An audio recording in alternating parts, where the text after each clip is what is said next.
자, 이제 강의 진행하겠습니다. 자, 요게 지금 우리 2016년 보호직에서 문제 나왔던 문제예요. 지금 보면, 자, 내적 타당성을 저해하는 요인으로 가장 적절하지 않는 것은 하고 문제 나왔거든요. 보면, 일단 도구 효과가 딱 보이잖아요. 그러면 사전검사와 사후검사의 도구가 같은지를 빨리 봐야 돼요. 보니까 정서불안 완화 프로그램을 시행했는데 17명 학생에 대해서 시작 전에 불안증 수준 측정 검사지로 사전 검사를 했대요.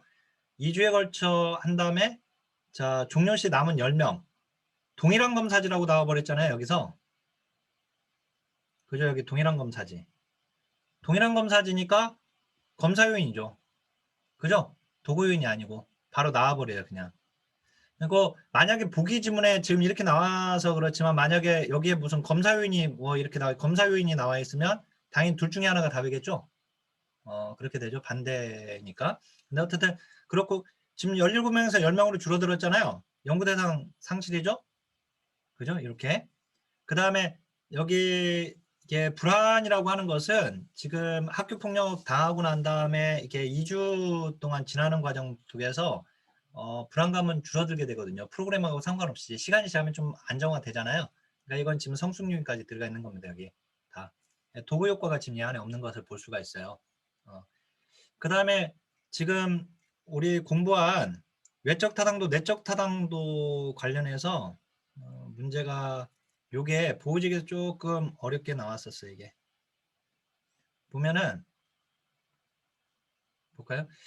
외적 타당성에 대한 설명을 옳지 않은 것은 자 조사 반응성이 높을수록 외적 타당도 높아집니까? 아니죠.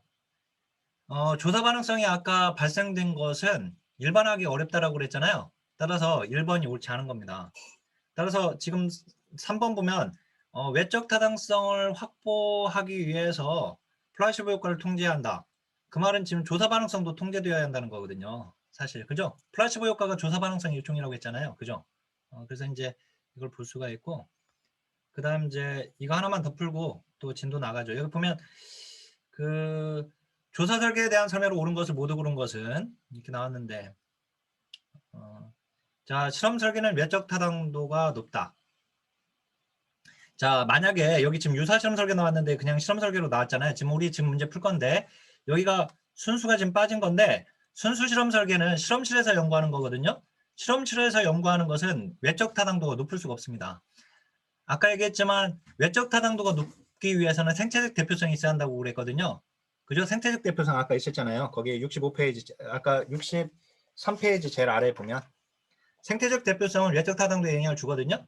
그러니까 근데 순수 실험 설계는 실험실에서 하는 연구예요. 그러니까 실험실에서 인위적으로 만들어 놓은 환경에서 얻어진 결과는 밖으로 일반화하기 어려워요. 생태적 대표성이 떨어지기 때문에. 그래서 이제 여기는 내적 타당도가 높은 것이지 외적 타당도가 높다고 하면 안 돼요. 내적이라고 했으면 맞았어요. 그래서 이제 기억은 틀렸죠? 그죠? 옳은 것이니까 일단 기억 날리고 이렇게. 그 다음 이제 유사 실험 설계에서 무작위 할당을 시행하지 않아요. 이따 보면 니은도 날라갑니다. 니은 날라가고요. 그러면 답은 2번입니다. 근데 여기 보면 사전검사는 내적 타당도를 위협하는 요인이면서 외적 타당도도 위협합니다. 어려운 말이에요. 이따가 우리 바로 지금 날개 나오는 내용이고 사전조사에서 매우 높은 값이나 낮은 값으로 응답한 경우 통계적 회계가 나타난다. 그죠? 맞아요. 지금 이제 이 문장이 조금 어려워요. 이 문장이. 이 문장. 그래서 이 문장이 지금 64쪽에 정리되어 있습니다. 자, 그러면 그걸 가지고 한번 이제 보죠.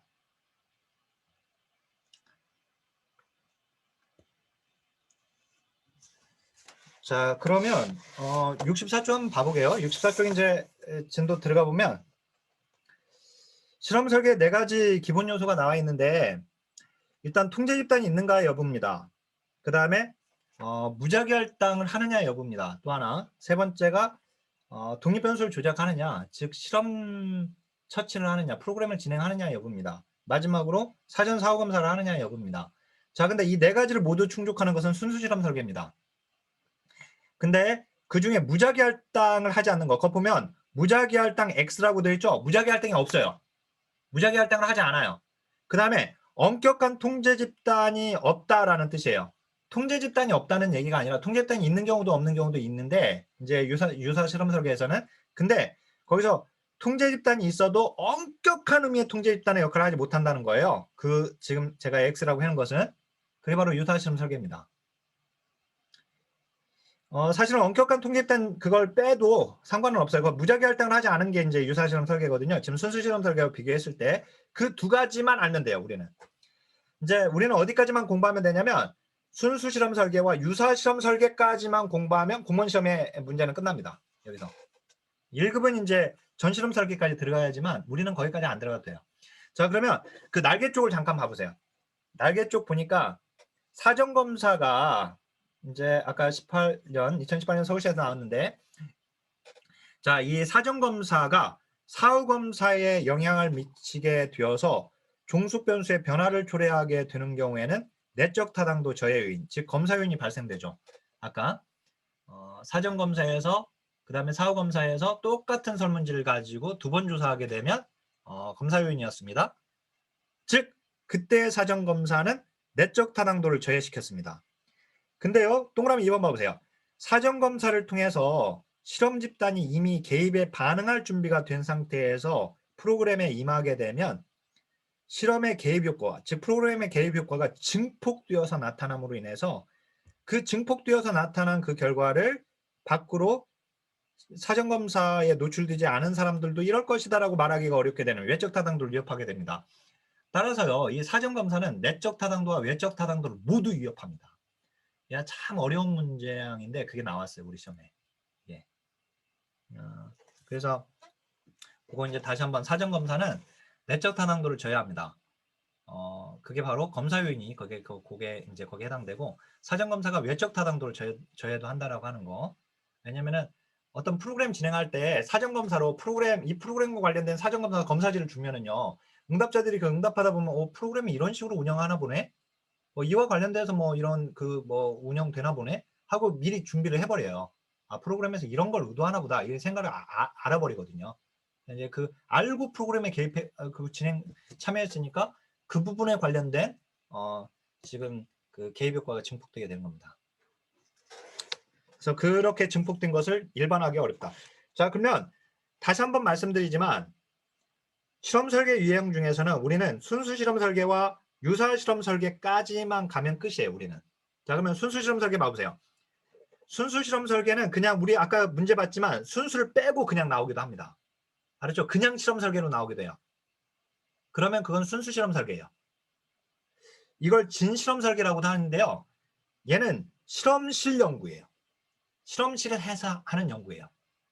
자, 그러면 실험실에서 하는 연구니까 아까 요거예요. 요거.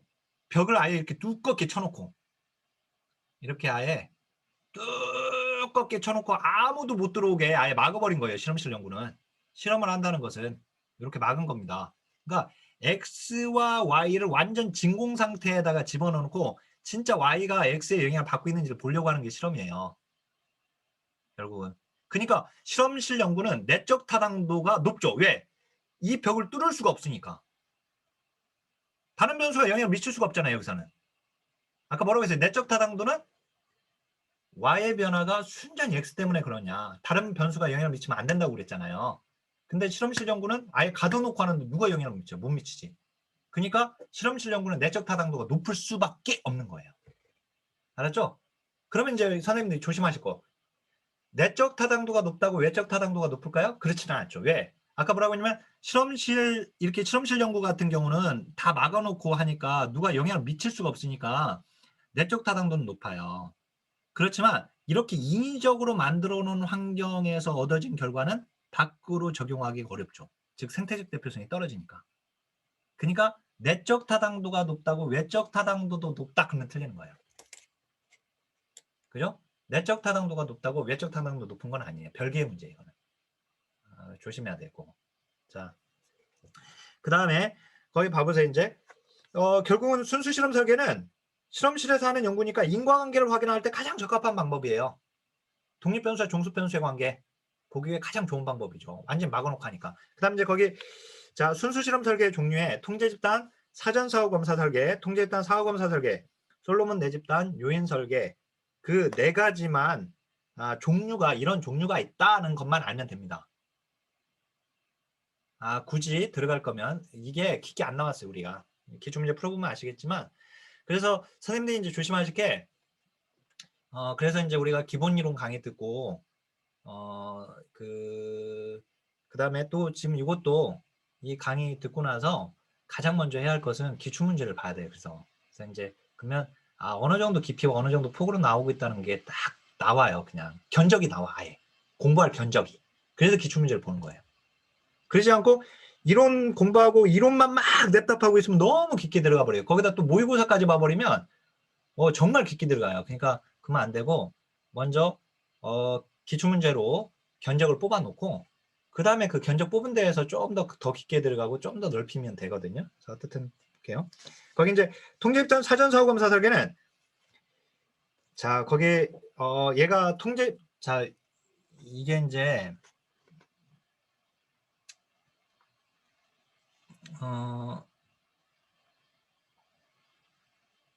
요겁니다.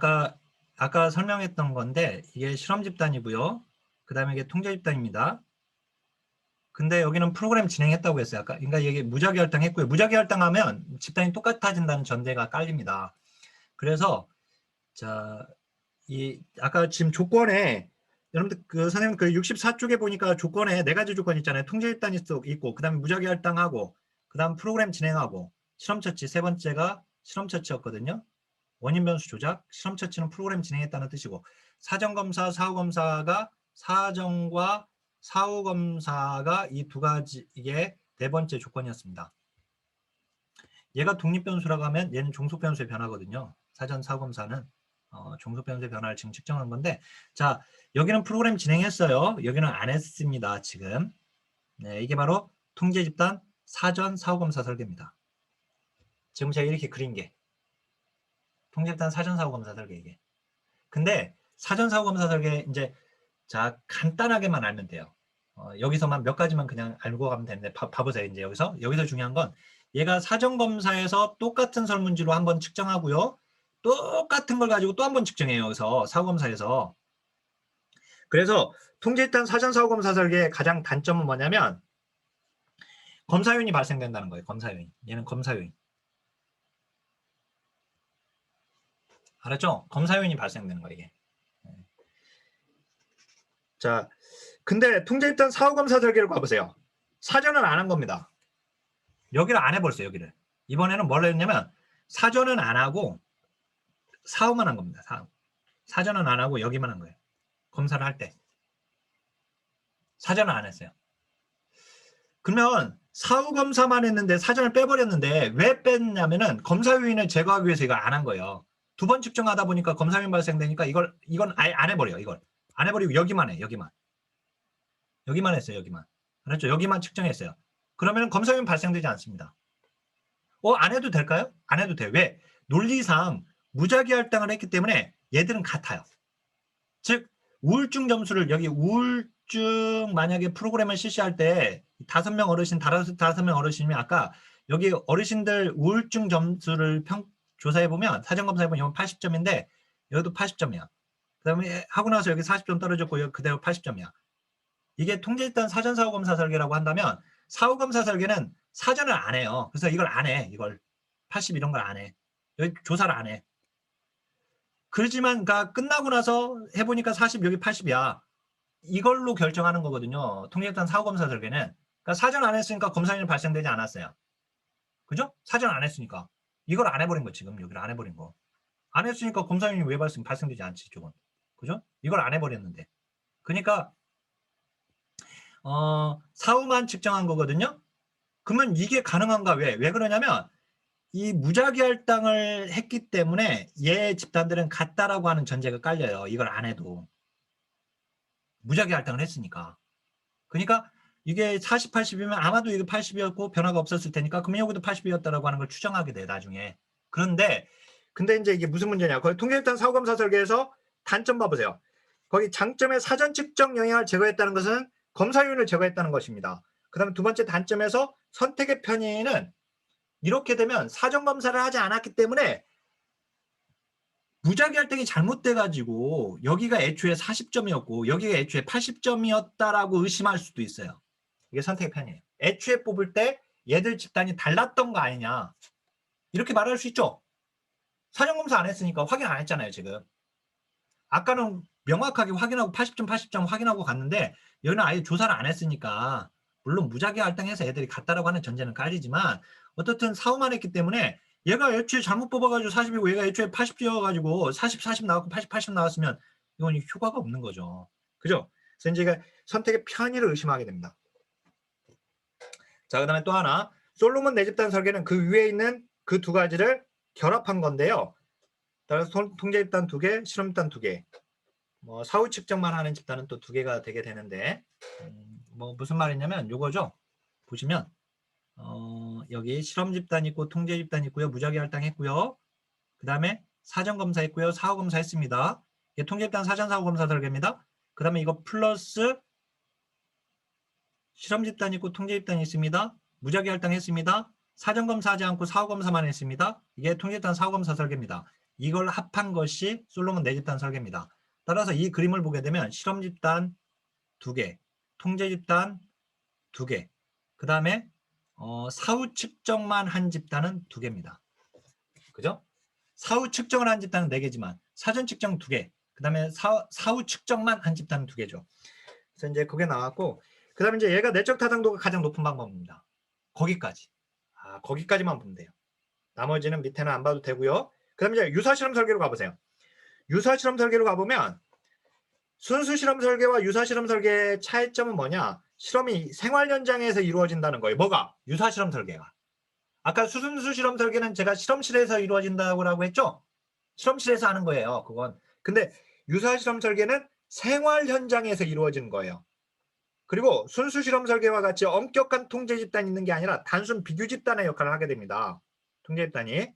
즉 연구 대상자를 무작위로 배치하는 것이 아니라 결국 임의로 선정한다라고 하는 거. 요 차이예요. 그러면 그 날개 쪽에 보니까 날개 쪽 우리 시험에 나오는 논점입니다. 비교. 자, 순수 실험 설계는 실험실 연구니까 걔는 내적 타당도가 높을 수밖에 없죠. 다 맞고 연구하는데 누가 영향을 미쳐요? 못 미치지. 그러니까 내적 타당도 무조건 높지. 그죠?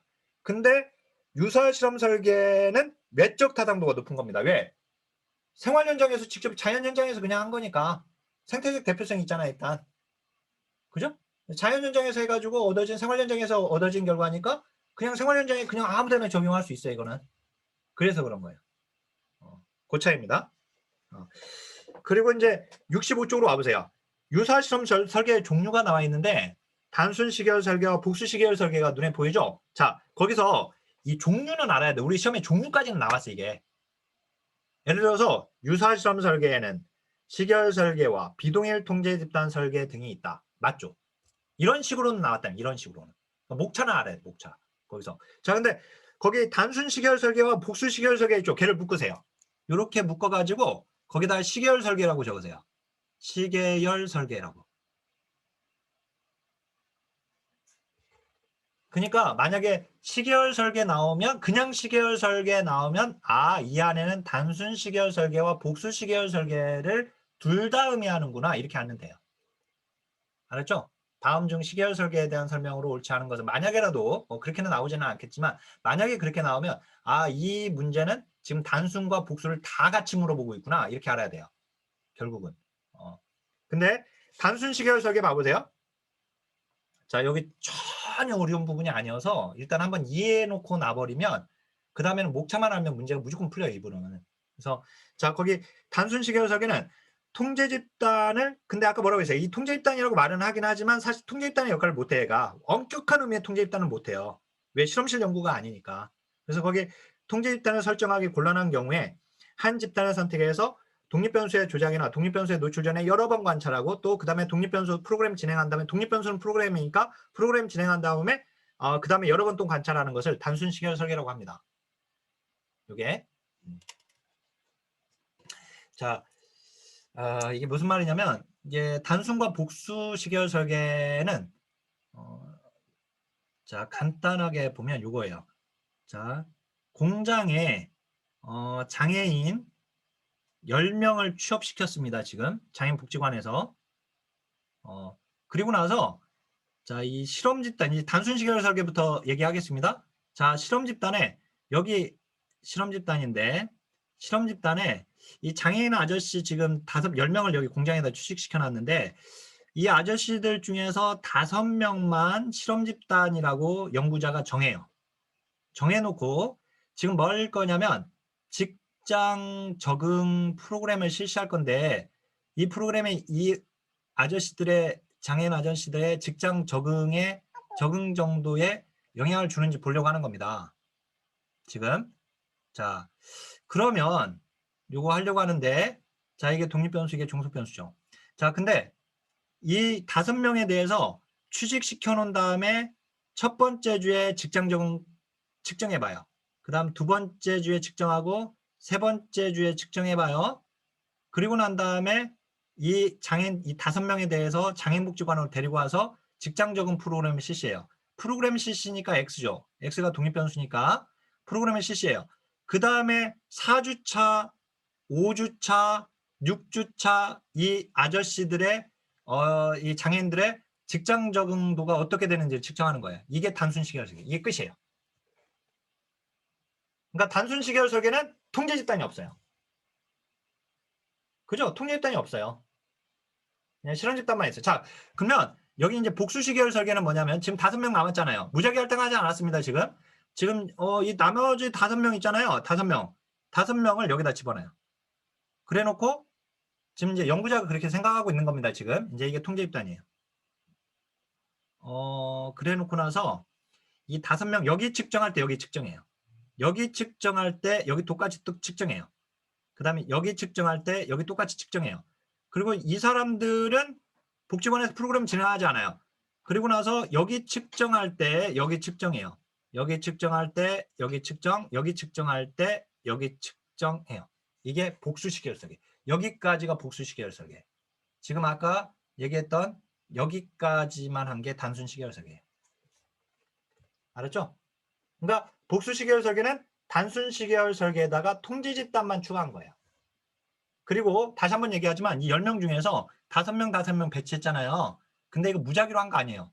임의로 한 거예요. 임의로. 무작위 배치 아니에요. 예를 들어서 그러면 여기 장애인들 지금 제가 10명이라고 했지만 사실 여기다가 이 장애인 여기에 뭐 20명을 예를 들어서 여기다가 20명을 취직을 시켜서 똑같은 거예요. 똑같이. 여기다가 장애인 20명을 여기다가 취업을 시켜놓은 다음에 여기 5명 그 뭐 나머지 15명 중에 5명만 여기다가 정해놓고 해도 똑같은 건데 어떻든 무작위 할당은 아니다. 자, 그 다음에 거기 이제 비동일 통제집단 설계했죠? 걔는 순수 실험 설계, 통제집단 사전사고검사 설계에서 무작위 할당을 하지 않은 겁니다. 자, 그 무슨 말이냐면 아까 요거. 그러니까 여기서 이제 어떻든 이제 얘는 순수 실험 설계, 통제집단 사전사고검사 설계에서 무작위 할당을 하지 않은 겁니다. 요거예요, 요거. 마지막입니다. 네, 이게 마지막에. 자, 요것만 설명하고 이제 넘어갈게요. 자, 뭐냐면은 비동일 통제 집단 설계는 보세요, 여기. 이게 이제 이게 실험 집단입니다. 그 다음에 자, 요 통제 집단이 있어요. 아까 우리가 통제 집단 사전사고 검사 설계는 뭐냐면은 요거 지금 집단을 2개로 놓고 무작위 할당하고 이게 무작위 할당입니다. 무작위 할당했고요. 그 다음에 사전 검사하고요. 사후 검사한 거거든요. 사전 사후 검사하고요. 그 다음에 여기 프로그램 진행한 겁니다. 여기 프로그램 진행. 이게 통제집단 사전사고검사 설계거든요. 그런데 비동일 통제집단 설계는 뭐냐면은 여기서 이것만 하는 거예요. 이것만. 이게 바로 비동일 통제집단 설계예요.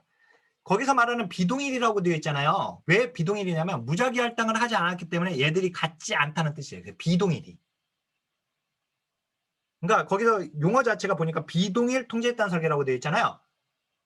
비동일이라고 하는 의미가 실험 집단과 통제 집단이 같지 않기 때문에 지금 비동일이라고 한 것이고요. 그건 왜 같지 않냐면 무작위 할당을 안 했으니까 같지 않은 겁니다. 지금. 알았죠? 그래서 그걸 비동일. 그래서 비동일 통제 집단 설계라고도 하고요. 비동일 비교 집단 설계라고도 나와요. 알았죠? 거기 통제 집단 그 비동일 비교 집단 설계라고도 적어보세요.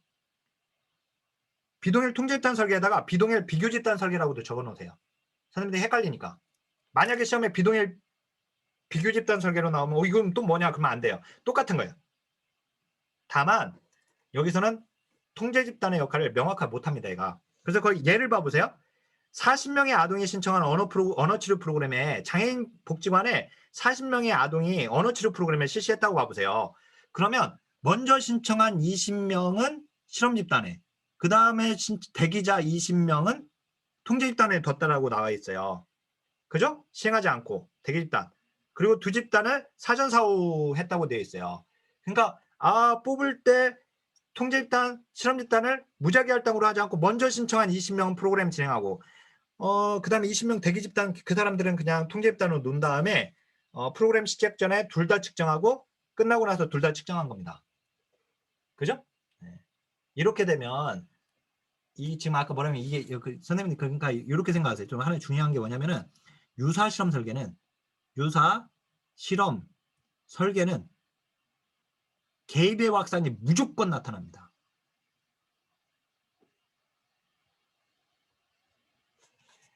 유사 실험 설계는 개입의 확산이 무조건 나타날 수밖에 없어요. 왜냐면은 통제 집단이 엄격한 의미의 통제 집단이 아니에요.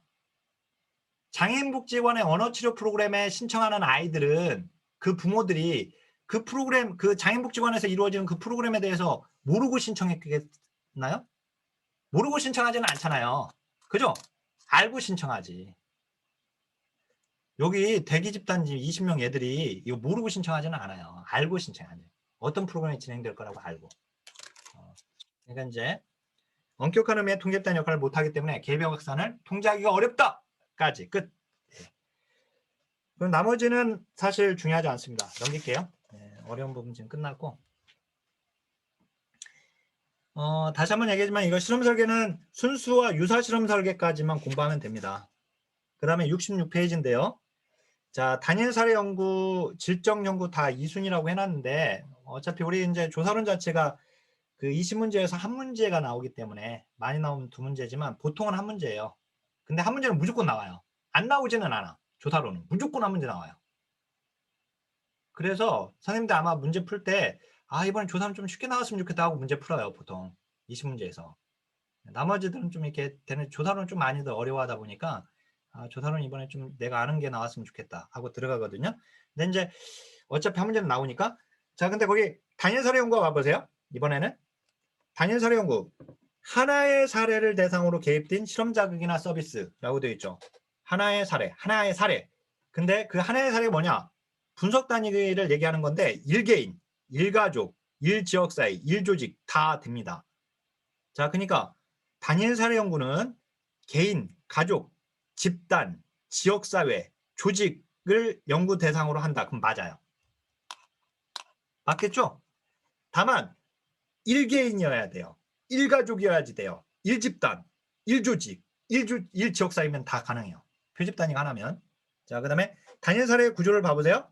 거기 그림에 제가 거기에 보면 기초선 구간하고 개입 국면 보이죠? 그 그림에서 보면 기초선은 개입 전입니다. 그리고 개입 국면은 개입 중입니다. 개입이 끝나고가 아니라 개입 중 동그라미 해보세요. 거기 개입 중. 무슨 말이에요? 프로그램의 진행 중에 측정한다는 뜻이에요. 그게. 프로그램의 진행 중인데 측정한다는 거예요. 그거. 자, 기초선 단계를 A라고 표기되고 그 다음에 이제 개입 단계를 B라고 합니다. B뿐만 아니라 C, D, E, F 알파벳 순으로 계속 붙여도 상관없습니다. 알았죠? 알파벳 순으로 붙는 거예요. 근데 A만 기초선이고 나머지 알파벳들은 B, C, D, E, F 이렇게 쭉 나가는 것들은 모두 다 개입이고 서로 다른 개입들이 돼요. B와 C는 다른 거고 C와 D도 다른 거고 D와 E도 다른 프로그램들입니다. 다. 네. 자, 그걸 얘기해요. 자, 표적 행동은 종속 변수가 이제 그 표적 행동이 종속 변수입니다. 당연히. 자, 특성 보니까 단일 대상, 단일 사례. 자, 이번에 보니까 개입 중, 개입 수준과 방향 수정이 가능합니다. 얘는 즉각적인 피드백을 특징으로 합니다. 중요하죠. 반복 측정하고 외적 타당도는 낮죠. 왜? 고작 1개인 연구했으니까 한 사람 연구해놓고 그 결과가 뭐 다른 데에도 적용하기가 어렵죠. 그죠? 일가족, 한 가족 연구해놓고 거기서 나온 결과를 다른 가족들도 다 그럴 것이라고 말하기 어렵죠. 그러니까 이제 거기 외적 타당도는 낮아지는 겁니다. 그 다음에 거기 조사 연구 과정과 실천 과정이 통합 가능합니다. 그게 무슨 말이냐면 이게 조사 연구 과정, 이 단일 사례 연구의 조사 연구 과정은 우리 사회복지 실천의 실천 과정과 통합이 됩니다. 그래서 우리가 이 단일 사례 연구를 실천의 평가에서 사용하게 되는 겁니다. 이건 이제 나중에 또 설명할 기회가 있을 거고, 그 다음에 단일 사례 연구의 종류 봐보세요. AB 설계 있고 BAB, 그게 2011년 사회복지직에 나왔네요. B는 개입을 먼저 했다는 뜻이에요. 그 다음에 A는 개입을 중단했다는 뜻이고, 다시 B는 다시 개입을 또 했다는 뜻입니다. 그게 BAB. 자, 이건 위기 상황에서 먼저 하는 겁니다. 위기 상황에서 하는 거. 자, 이런 거예요. 그러니까 이 어떤 아이의 자해 행동에 대해서 자해 행동, 자해 행동에 대해서 치료 프로그램을 개발했어요. 자, 이 치료 프로그램인데 이 아이가 이제 기초선을 먼저 가져간다면, 만약에 A부터 해버리면 자해 행동을 얼마나 하는지를 먼저 측정해버리면 이 위험한 자해 행동을 할 수가 있어요. 그래서 먼저 B부터 하는 겁니다. 그래서 얘 자해 행동을 떨어뜨리는 거예요. 개입해가지고 이렇게 떨어뜨린 다음에 A니까 중단해봐요. 중단했더니 올라가네, 막 다시 자해 행동을 하기 시작하네. 그러면 위험하기 전에 빨리 개입해가지고 떨어뜨리는 겁니다. 이게 BAP입니다. 그렇죠? 그러니까 개입을 먼저 했다는 뜻이고요. 자, 그 다음에 거기 ABCD 설계하고 복수 기초선 설계를 알아야지 단일 사례 연구는 다 공부한 겁니다. 거기 개념만 알면 돼요, 선생님들은. 먼저 그 ABCD 설계는 A만 기초선이고 B, C, D는 모두 개입입니다. 근데 A, B, B, B, B 이렇게 하지 않고 A, B, C, D 이렇게 한 이유는 A, B와 C와 D가 서로 다른 프로그램이기 때문에 그런 거예요. 거기서 자, 이런 거예요. 보니까 예를 들어서 이해하기 쉽게 이 표적 행동을 어떤 아이가 욕설을 막 하는 아이가 있다고 봤어요. 그래서 이 욕설을 지금 표적 행동으로 보고 이걸 줄이기 위한 걸 프로그램을 실시한다고 보면 이 아이가 학급에서 몇 번이나 욕설을 하는지 월, 화, 수, 목, 금을 측정해 봐요. 빈도를. 그랬더니 얘가 이렇게 욕설을 해. 횟수를. 그러면 얘한테 먼저 B 프로그램 실시합니다. B. 먼저 언어 치료 프로그램 실시해요.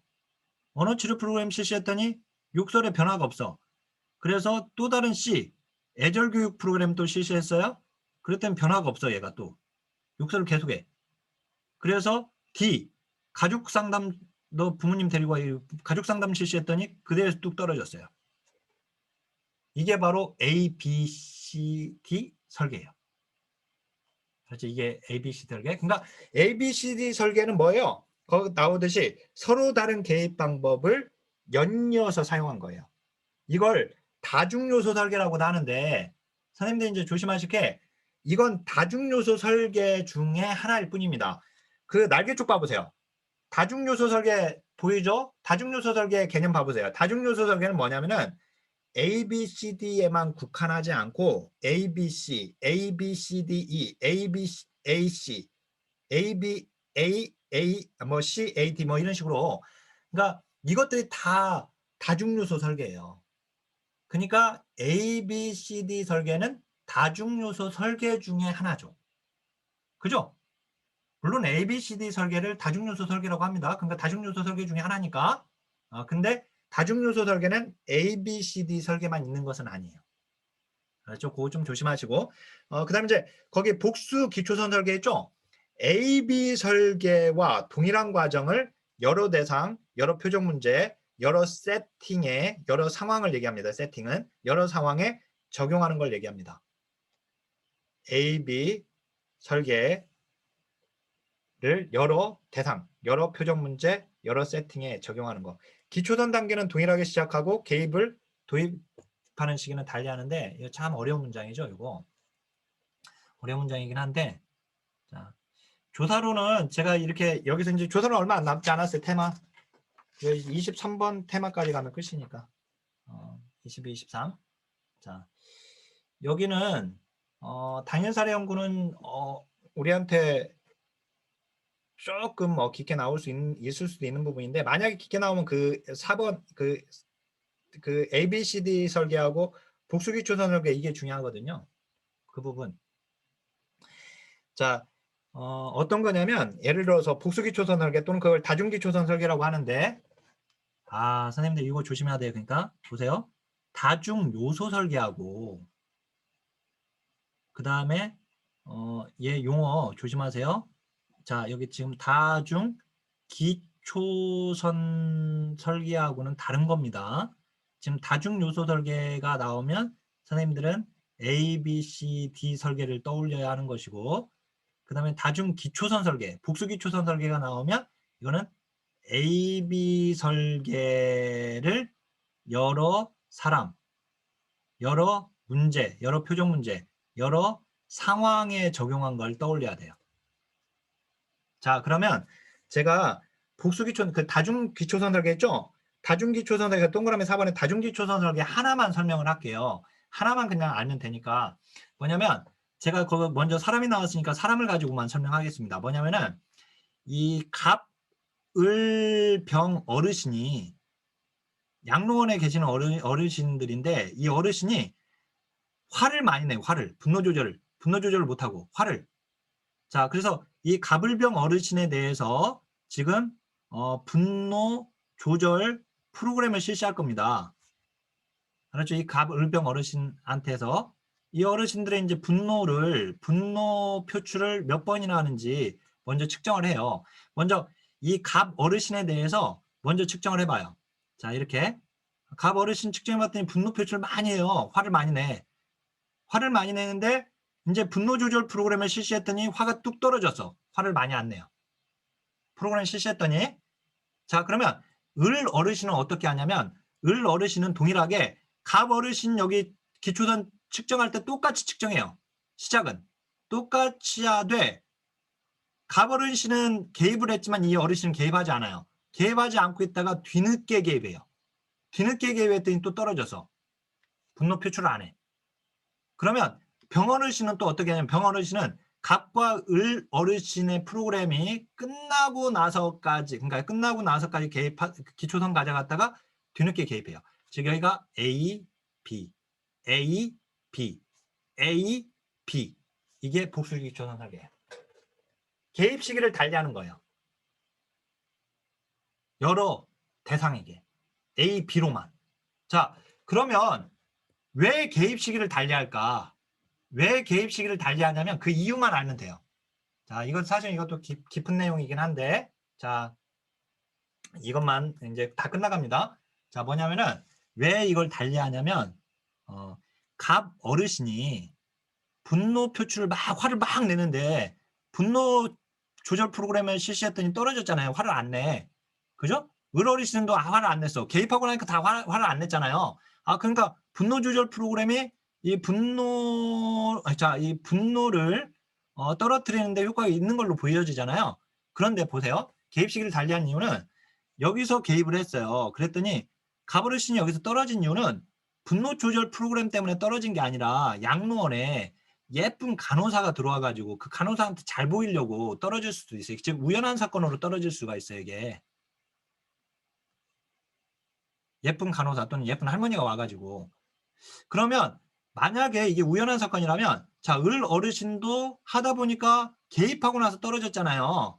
그러면 을 어르신도 이건 진짜 우연한 사건일 수도 있어요. 진짜. 근데 을 어르신은 떨어졌어. 그러면 이것도 우연한 사건일까? 근데 또 병원 어르신도 해봤더니 병원 어르신도 또 떨어졌어. 개입 이후에. 그러면 이것도 또 우연한 사건일까? 한 번은 우연한 사건이라고 말할 수 있지만 나머지는 다 계속 우연한 사건이라고 말하기가 어렵게 되죠. 그죠? 즉 내적 타당도 저해 요인을 통제할 수가 있는 거예요.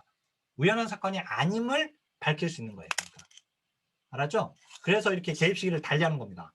그래서 선생님들은 그냥 이해하기를 복수기초선 설계, 다중기초선 설계는 A-B 설계를 여러 대상, 여러 문제, 여러 상황에 적용을 하는데 개입 시기를 달리해서 개입하는구나. 이렇게까지만 하면 끝.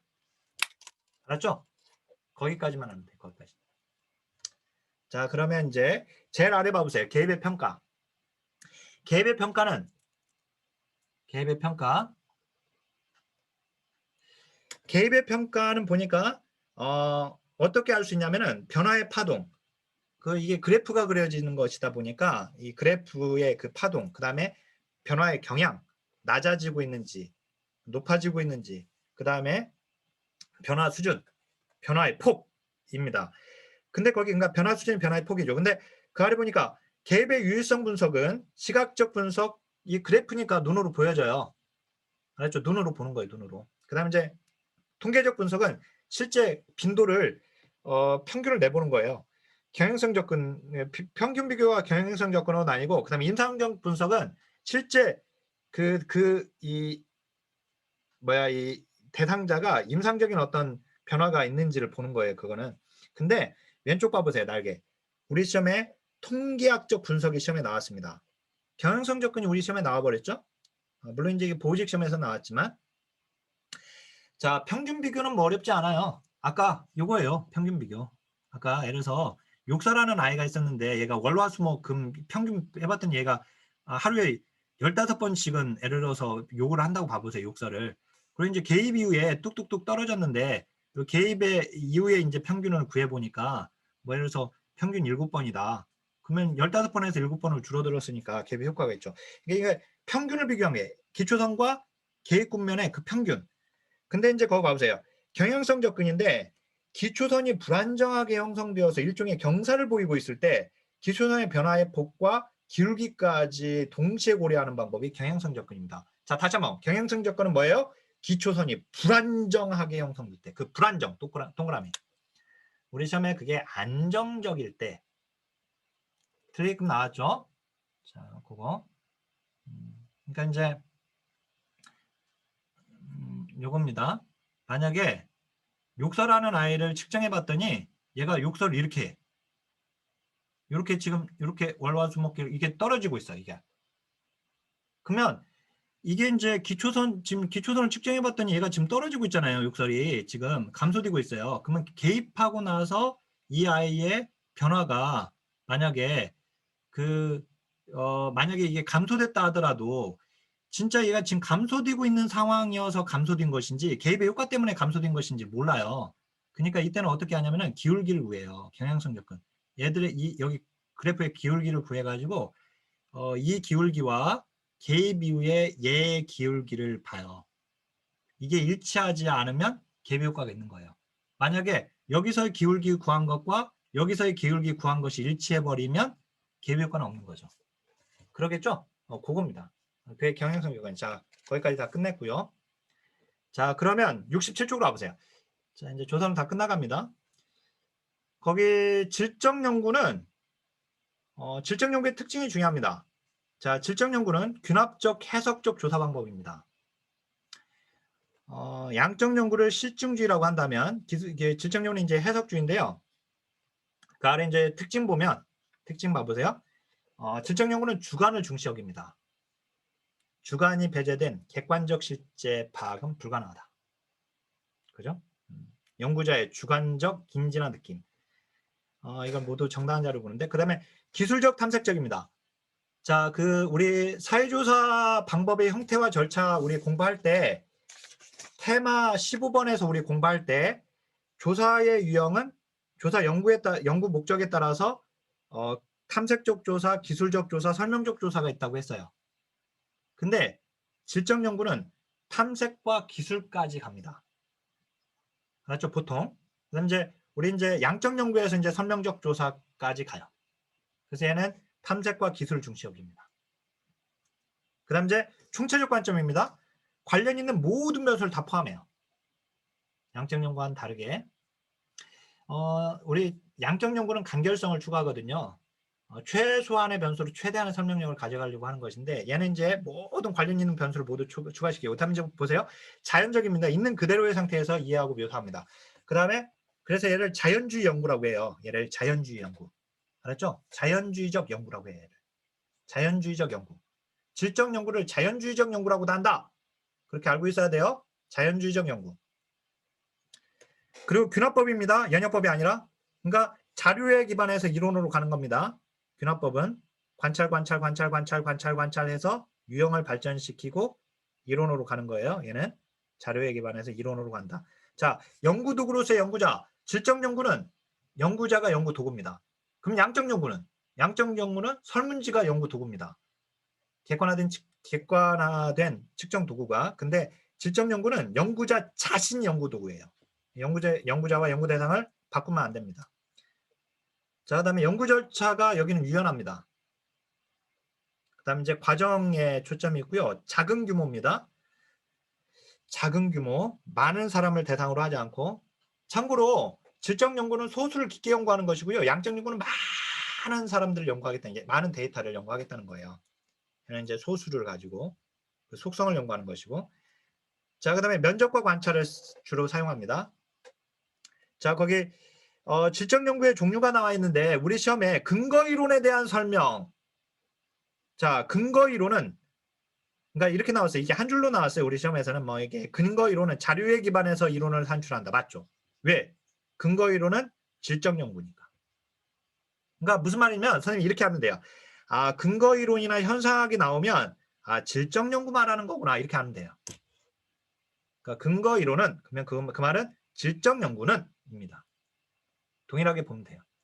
우리 시험은 뭐 이제 1급은 이제 이게 좀 더 자세히 나와서 뭐 이 코딩도 나오고 막 그랬는데 근데 우리는 이제 그건 안 나오니까 어차피 안 나와요, 그건. 그러니까 이제 여기 이 질적 연구의 종류 얘들이 나오면 이건 질적 연구를 지금 물어보는 거구나 이렇게 하면 되고 그다음에 질적 연구를 좀 더 정확하게 하기 위한 방법들인데 삼각 측량 특히 이제 삼각 측량도 이제 여러 가지 삼각 측량이 있습니다. 뭐 방법론적 삼각 측량, 자료원 삼각 측량, 뭐 연구자 삼각 측량 뭐 등등등 여러 가지가 있는데 그 중에 이제 이 방법론적 삼각 측량이 바로 여러 가지 방법을 동시에 하는 것을 얘기하는데 질적 연구와 양적 연구를 동시에 하는 것을 말을 합니다. 그게 이제 방법론적 삼각 측량이라고 하는데 어쨌든 이제 그건 지금 우리한테 나오지는 않았어요. 이게 지금 질적 연구를 이제 정확하게 하는 방법들이에요. 그게 넘겨보세요.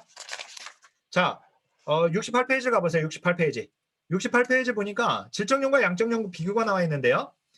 자, 질적 연구는 해석주의입니다. 인식론이. 그 다음에 양적 연구는 실증주의. 실증주의는 경험주의라고도 합니다.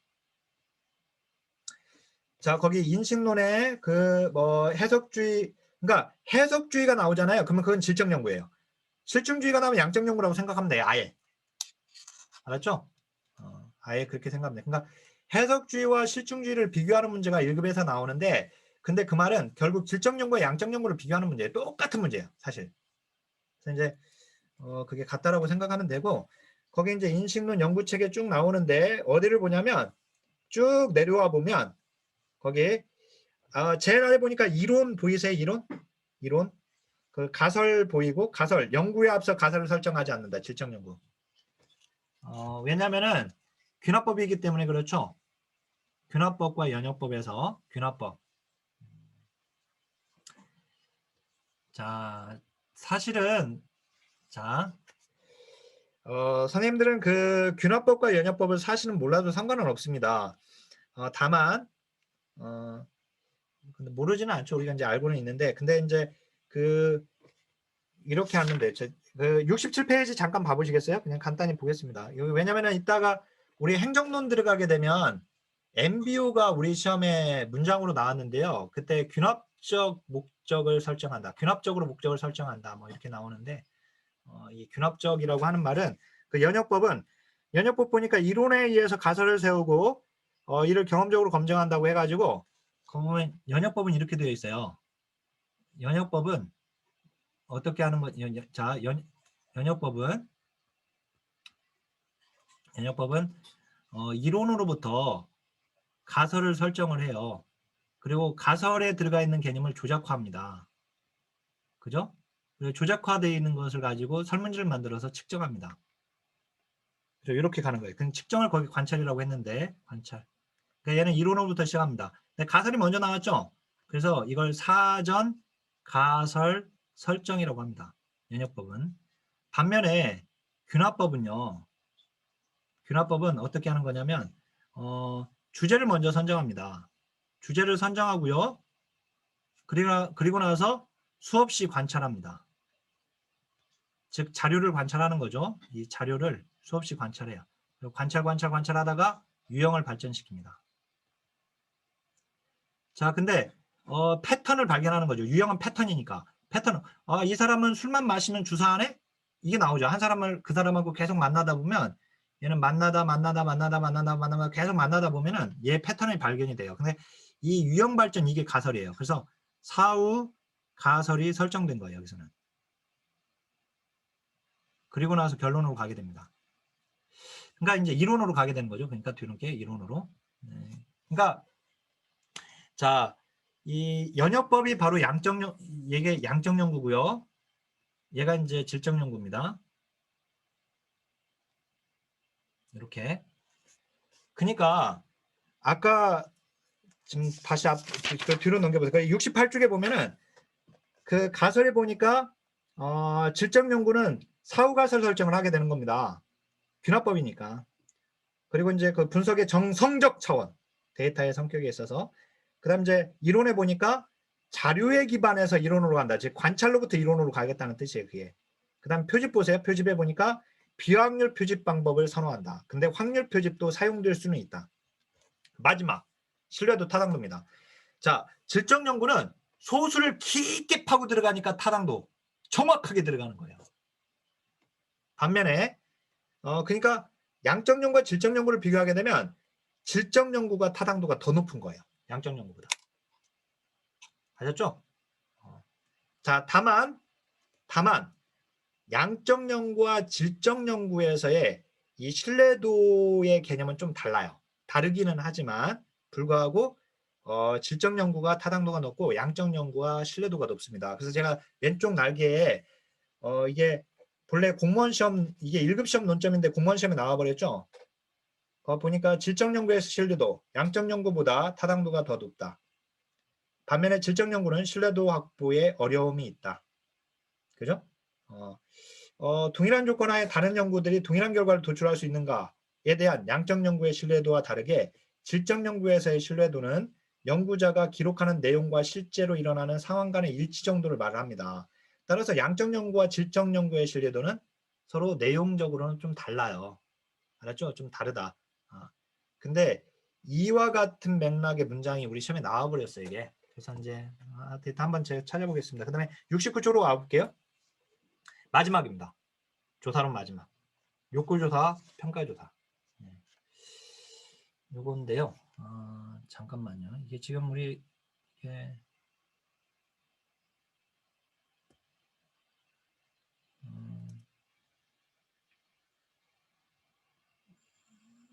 보면 이제 여기 보면 아시겠지만 봐보세요, 선생님들. 이게 지금 9.7 합격생 핵심 기출인데요. 이게 통합 기출은 아니어서 전체 문제가 다 들어가 있지는 않지만 제 대표적인 걸 여기 넣는 거거든요. 보시면 안 나왔잖아요. 이봐요. 실험 설계 유형에서 단독으로 나온 게 없어요. 이게 그냥 문장에 들어가서 나왔지 애들이. 보면 아까 유사 실험 설계는 무작위 할당이 시행된다. 틀렸잖아요. 이런 그냥 선지에 들어가가지고 문장으로 나온 적은 있는데 1급 같이 아예 그냥 뭐 통제일단 사전사고검사 설계 이렇게 막 물어보지를 않았어요. 애들이. 그래서 여기 좀 깊이 있게 기출문제를 보면서 좀 설정할 필요성이 있겠고, 그 다음에 단일 사례 연구, 그다음에 질적 연구를 좀 가보면 2018년 사회복지직 한번 문제 풀어볼까요? 보세요. 질적 연구에 대한 선례로 옳은 것은 자, 과학적 실증주의를 기반으로 한다. 아니죠. 실증주의는 양적 연구라고 했잖아 아까. 그죠? 그 다음 이제 가치 중립적이다. 인과관계 법칙을 작용한다. 인과관계는 설명이거든요. 왜 그런지 설명해봐 그거잖아요. 설명은 인과관계예요. 설명해봐. 왜? Why question이거든요. 왜? 원인을 얘기할 수밖에 없어요. 그러니까 제가 아까도 얘기했지만 양적 연구는 설명, 질적 연구는 탐색 기술. 그죠? 근데 이제 인과관계고 가치 중립으로 가버리면 이건 이제 양적 연구예요. 질적 연구는 가치를 중시 여겨요. 주관과. 균합적 논리잖아요. 그죠? 맞아요. 3번. 주로 이론을 바탕으로 가설을 도출한다. 이거 뭐예요? 연역법이잖아요. 그래서 틀린 거예요. 그죠? 이렇게 나왔고 2019년 거가 여기 정리가 돼 있나? 2019년 거가 여기 안 돼 있네요. 안 돼 있는데 서울시 건데 이게 다른 문장에 있을 수 있어요. 이게 다른 문장. 자, 그러면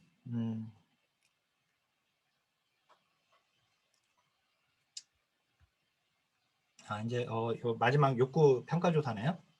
잠시만요. 자, 지금 23분인데요. 지금 쉬고 하겠습니다. 너무 힘드니까 여기서 10분 쉬고 그 다음에 강의 진행할게요.